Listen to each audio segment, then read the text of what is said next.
Assalamualaikum warahmatullahi wabarakatuh. Madayaw ug maayong adlaw kaninyong tanan. Magandang araw sa inyo lahat.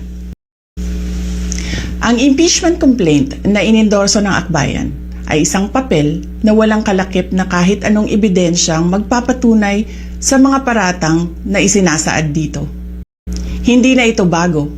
Matatandaan na ang impeachment laban sa akin ay naging sagot nila sa aking pag-alis sa gabinete. Isang hakbang na isinagawa dahil hindi na maipaliwanag ng Pangulo ang patuloy na pagkalugmok ng bayan sa kahirapan dulot ng kanyang kapabayaan at bisyo.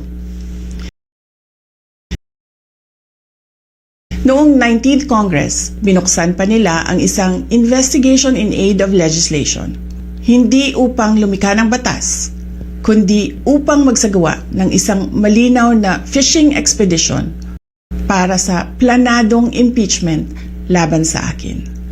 Paulit-ulit nilang ibinandera ang isyung Mary Grace Piatos bilang umano'y bahid ng katiwalian, kahit na sa kabila ng lahat ng investigasyon ay wala silang naipakitang kahit isang direktang paglabag sa paggamit ng confidential funds. Sumunod na dito ang bentahan ng mga pirma para sa impeachment at ang mga tinaguriang for later release projects na ipinangako umano sa ilang miyembro ng Kamara upang itulang ang impeachment laban sa akin. Mga pangyayaring mismong inamin na ng ilang mambabatas sa kanilang mga naging pahayag.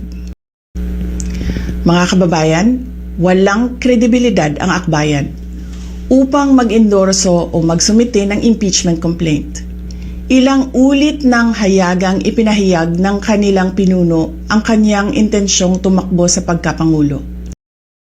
Isang malinaw na indikasyon ng pampulitikang motibo sa likod ng kanilang mga hakbang.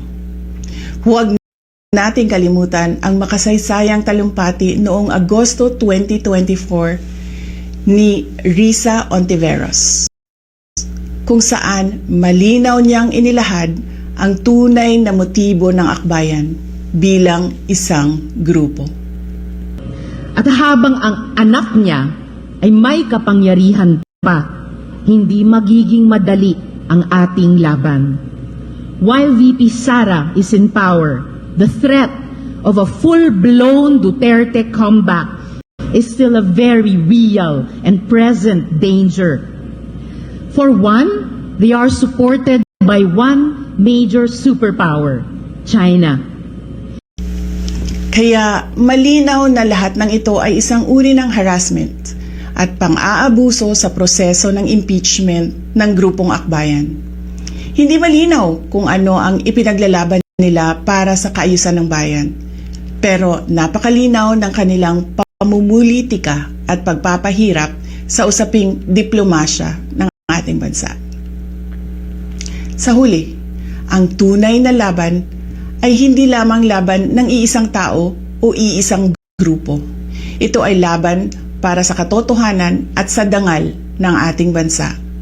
Naway magsilbi itong paalala sa ating lahat na ang kapangyarihan ng impeachment ay hindi dapat ginagawang sandata ng politika, kundi isang banal na proseso para sa hustisya at pananagutan.